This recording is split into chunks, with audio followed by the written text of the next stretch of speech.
God की बनावट क्या चीज़ से हुई है, इस सवाल का जवाब जानने के लिए हमें इसके रूट में जाकर इसे समझना होगा। इसके ऊपर 2 वीडियोस आने वाली हैं, तो अगर इस सवाल के जवाब को आप अच्छे से समझना चाहते हो तो फिर इन दोनों ही वीडियोस को आपको देखना ही होगा। तो इस सवाल की शुरुआत होती है ग्रीक फिलोसोफर एरिस्टोटल से। एरिस्टोटल पूछते हैं कि वो क्या चीज़ है जो एक ऑब्जेक्ट को या फिर किसी इंसान को वही बनाए रखती है वक्त के गुजरने पर, उसमें चेंज होने पर भी। एग्जाम्पल के तौर पर एक इंसान उसके पैदा होने से लेकर बड़े होने तक उसमें बहुत सारे बदलाव आते हैं, या फिर एक मोमबत्ती जो पिघल सकती है, अपना शेप, साइज, कलर, स्मेल सब कुछ बदल सकती है, पर तब भी ये मोम बदलकर कुछ और नहीं बन जाती।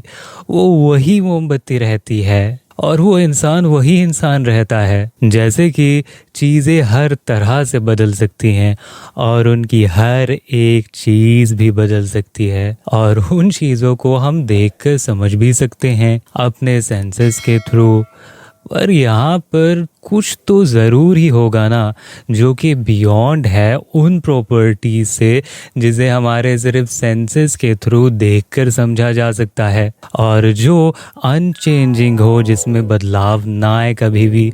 ऐसी कोई ना कोई तो चीज़ होगी ही। एरिस्टोटल के लिए वो अनचेंजिंग प्रॉपर्टी का नाम है सब्सटेंस। आमतौर पर अगर हम समझने की कोशिश करेंगे ये सब्सटेंस है क्या, तो सब्सटेंस वो कोई भी तरह की चीज़ है जिसमें प्रॉपर्टीज हैं, या फिर वो चीज़ जो कि ज़ाहिरी दुनिया में रहती है। और इस स्पिनोज़ा का भी ख्याल कुछ ऐसा ही है सब्सटेंस के बारे में। वो कहते हैं कि हम सब्सटेंस के बारे में जान सकते हैं सिर्फ और सिर्फ उसके नेचर को जानकर। सब्सटेंस को जानने के लिए उसके नेचर को जाना काफ़ी है, और इसके ऑपोजिट इस दुनिया में जितनी भी दूसरी चीज़ें हैं उन्हें हम जान सकते हैं उसकी दूसरे चीज़ों के साथ रिलेशनशिप को जानकर। एग्जाम्पल के तौर पर एक कलम के बारे में हम तभी जान सकते हैं जब हम ये जान लें कि कलम काम क्या करती है। वो है कि कलम लिखने का काम करती है, और बिना इसके हम कलम के बारे में कभी भी नहीं जान सकते। स्पिनोज़ा कहते हैं कि यहाँ सिर्फ एक ही सब्सटेंस होना चाहिए। अगर यहाँ पर 2 हो तब एक को अगर हम समझें तब हमें ये भी समझना होगा इसका दूसरे वाले के साथ रिलेशनशिप क्या है। तब यहाँ पर सब्सटेंस की डेफिनेशन में कॉन्ट्रडिक्शन मिलेगी हमें।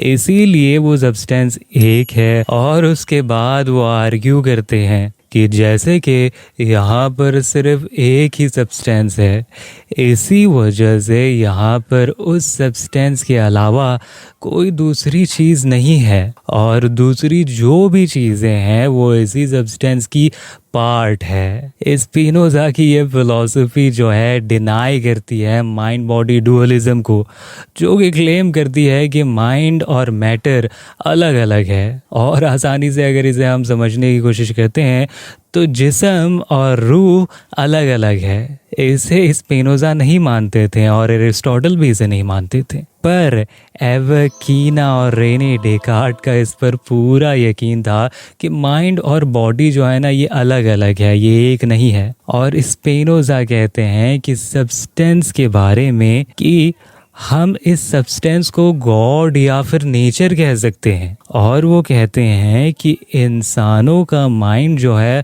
वो एक तरह का मॉडिफिकेशन है इसी सब्सटेंस का, जो कि ख्यालों के एट्रीब्यूट के अंदर समाया हुआ है। और हाँ, ब्रेन का मतलब भी ये कहते हैं वो कि ब्रेन भी मॉडिफिकेशन है इसी सब्सटेंस का, जो कि समाया हुआ है एक्सटेंशन के एट्रीब्यूट में। एक्सटेंशन का मतलब है जैसे कि शेप, साइज, ऐसी चीज़ें। वो कहते हैं कि माइंड और बॉडी में किसी तरह की कोई इंटरेक्शन नहीं है, और माइंड और बॉडी अलग अलग नहीं है, बल्कि ये एक सब्सटेंस है। और स्पिनोज़ा अपने थ्योरी में दावा करते हैं कि सिर्फ इंसानों और जानवरों में ही माइंड और बॉडी नहीं होती, दूसरे जितने भी दुनिया में चीज़ें हैं उन सभी में माइंड और बॉडी दोनों होती है। दूसरी चीज़ें जैसे कि टेबल, पत्थर,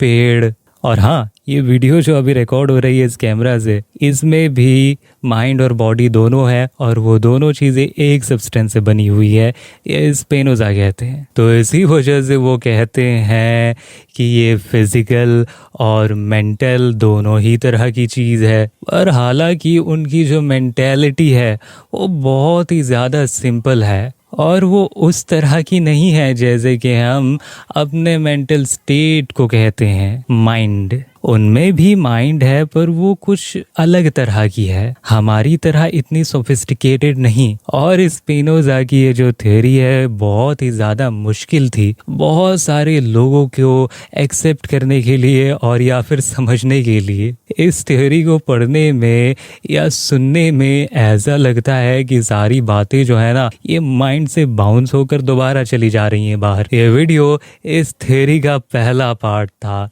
इसकी दूसरी पार्ट जो है ना और भी ज़्यादा इंटरेस्टिंग होने वाली है। उसमें स्पिनोज़ा बताते हैं कि ये जो दुनिया है जिसमें हम रहते हैं और जो कुछ भी चीज़ें हम देखते हैं, समझते हैं, सुनते हैं, वो ही गॉड है। पर ऐसा हो कैसे सकता है? इन्हीं सारी बातों को हम इसके दूसरे पार्ट में समझ रहे होंगे। और स्पिनोज़ा की ये थ्योरी जो है ये सही भी है या नहीं, और हमें इसमें मानना भी चाहिए या नहीं मानना चाहिए, इसके बारे में भी हम दूसरे वीडियो में बात कर रहे होंगे और उसमें अब सारी बातों को कंप्लीटली समझ जाओगे। तो चलिए अब सारी बातों को जो है ना हम सम अप कर लेते हैं जल्दी से। पहला, यहाँ पर एक सब्सटेंस है, जो कुछ भी एग्जिस्ट करती है वो इसी एक सब्सटेंस से बनी हुई है। और दूसरा, ये सब्सटेंस या तो गॉड है या फिर कुदरत। और तीसरा, यही सारी यूनिवर्स में हर चीज़ प्रोवाइड करती है, जैसे कि उसकी पर्पस, उसकी शेप, उसकी मैटर, उसके बनने का प्रोसेस। देयरफॉर हमें पता चलता है कि यहाँ इस कायनात में सिर्फ एक सब्सटेंस है जिससे सब कुछ वजूद में आया है और उसी एक सब्सटेंस को कहा जा सकता है गॉड। अभी के लिए इस थ्योरी को लेकर ज़्यादा स्केप्टिकल मत होइए, इसके अगले वीडियो में आपको क्लियरिटी हो जाएगी कि स्पिनोज़ा बताना क्या चाह रहे हैं और इसका मतलब क्या था, ये सही भी है या बेहुदा है। तो फिर ठीक है, आज के लिए मिलते हैं अपने अगली वीडियो में। तब तक के लिए ख्याल रखिएगा अपना। और हाँ, सब्सक्राइब अगर नहीं किया हो तो सब्सक्राइब कर लीजिए नीचे दबाकर बटन। ठीक है, चलिए।